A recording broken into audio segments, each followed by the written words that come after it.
She would really like me to keep brushing her. You gonna brush Bev? Is that what's gonna go on? Yes? Okay, good work. Hey, calm it down there, sister. Stop it. You're being naughty. You have the devil in you. We're doing it. We're doing it till you poop, baby. You gotta poop. We're back to counting poop piles. And she's gonna be back over here in the dry lot pasture. Lester's clearing out Carl right now, risking life and limb to get him out. So, sometimes it just takes time. And every once in a while, I think that we all know that things can go back and forth with when it comes to health. And I hope that we caught this one in time.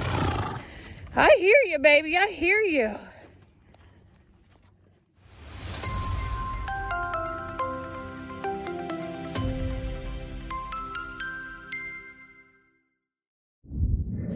Okay, so, hi Bev.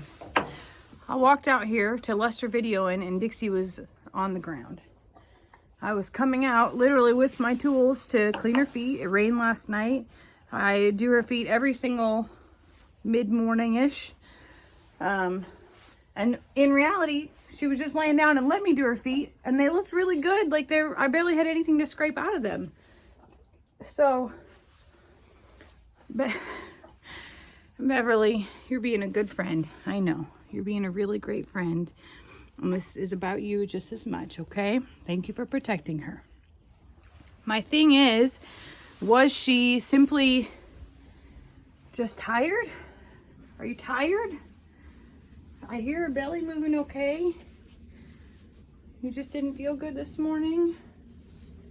It was a rough night with all that rain. She looks exhausted. I am happy she was in this barn instead of just laying out in the dirt. That is good. But I don't know. I don't truly know what's all going on. So I'm going to do a little grooming here and kind of make a judgment call. If she's in pain, I'm going to do some foot testing and see. And then it's hard for me to walk around and look for poop because there's literally poop.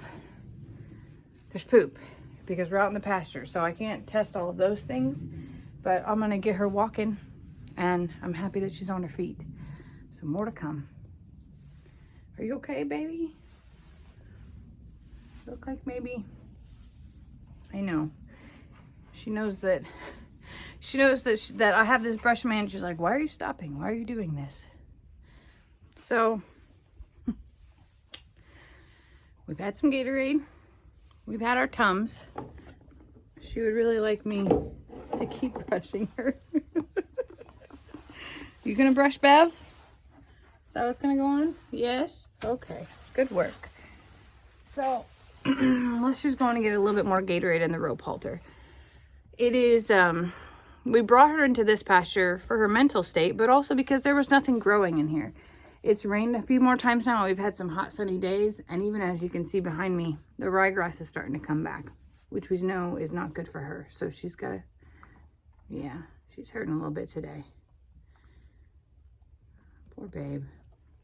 I'm gonna go get her some pain meds, and we're gonna move her into the small pasture again, and she'll have just her hay. So we're back to that, and we're back to a balanced diet, my ma'am.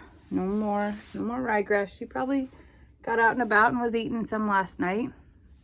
I do hear her tummy growling though, so that's good news. And the fact she's up on her feet. And we're going to get her walking, get her a little bit more Gatorade in her, more fluids. Hopefully we've caught this pretty early. So I'm going to go draw up her meds. And we're walking. That's right, baby. Someone's not thrilled about this, but we're doing it. We're doing it till you poop, baby. You gotta poop. We're back to counting poop piles. And she's gonna be back over here in the dry lot pasture. Lester's clearing out Carl right now, risking life and limb to get him out. So sometimes it just takes time. And every once in a while, I think that we all know that things can go back and forth with when it comes to health. And I hope that we caught this one in time. I hear you, baby. I hear you. You have the devil in you. Sorry, baby. Are you okay? My goodness. Are you okay? That scare you? I'm so sorry, baby. Beverly doesn't like the lawnmower sound at all. Noted. Hey, you put your naughtiness away. Put it away. Tell her, you are scary. You have bitten me twice today already. Sorry, baby. I know you didn't feel good. That took a lot of energy, huh? So I'm gonna let her nibble just a bit here. This is not ryegrass. This is just our regular yard. It doesn't have a lot of sugar in it, and it's okay for just a few minutes while Lester finishes up that pasture. I prefer that we just walked. That's what we were doing previously. Man, Bev, you are rotten. Why is she so rotten? Don't eat that leaf.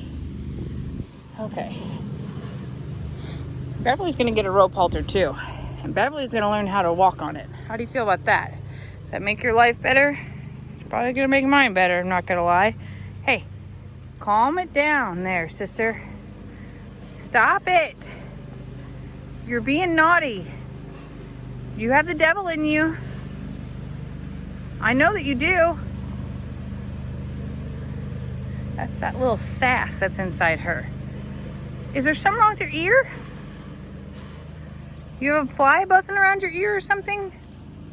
No. This is straight up meanness right here. What in the world? What's wrong with her?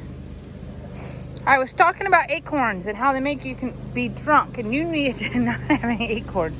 I don't know how you put up with her all the time. Seriously. Dixie's like, I just move on. This is what I do. I just move it along. So we walked. She pooped. That's a giant win. I found myself having... Okay, this is a confession moment here. I was having a really crappy morning. Maybe a negative morning. Maybe a place where I just was sort of having my own little pity party about things that I shouldn't have been having a pity party. Beverly. And then, well, I walked outside to try to cheer myself up and start doing chores, and lo and behold, Lester's out in Dixieland and says, you gotta hurry up and get out here. Dixie's down again. And all of a sudden, my heart sank, and all of my own little pity partiness rushed out of my body. And, you know, it's been 3 weeks, 4 weeks since Dixie's horrible bout of what I'll call laminitis and colic. And what the heck is going on out here? Okay, just a little catch up, I guess. Boy, she was just mean to poor Gracie. Anyway. And with each day, I count my blessings with Dixie. I thought that I was going to lose her that first night, and then the whole entire weekend was touch and go. And I'll call it miracles, because that's what I feel like it really was. She's still here today. I have put more effort into her care than maybe any animal ever before. And I don't intend to stop. And for whatever reason this morning, I guess I feel guilty for having my own little pity party, because I'm sitting here thinking, like, did God need to tell me? Like, did he really need to remind me of the blessings that I have? Because I sure feel like he gave me a reminder of, like, hey, pull yourself together and stop sitting here stressing and worrying and talking about how much you have on your plate, and pull it together and look at all the things that you should be grateful for. So here I am with the love of my life, That's you, love. That's you. Incredibly grateful and thankful for not only the reminder, but the fact that she got up. And that even though I could see the pain in her eyes, that she still got up. And that our friends and our social media family and our vets have taught me enough to know the signs very early on in her to be able to get up and do something to make her feel better. So here we are, up and about, shuffling pastures, getting her hay ready. Lester's getting her pasture ready. And thanks for the reminder, love. She's like, could you not have that pity party again? Because I was feeling pretty good for the last week and a half. I know, baby, I know. It was probably a rough night last night. It rained pretty hard here. And I think that no matter what, whether they're out in the barn or out in the pasture trying to get a drink or whatever that they're doing, that storms like that add stress to animals' lives. I see it in them. And I have yet to meet an animal that's totally comfortable in a pouring down thunder and rainstorm. No matter if they're dry or not, the sound it gives me anxiety, and I'm not afraid of storms. So I can't imagine that them being out there without us don't have that stress level. And I feel like that can bring on all kinds of things whenever your body is already not in the greatest of shape. So I feel guilty when it storms like that I'm not out there with them. And that sounds so silly and stupid, but it's true. I feel like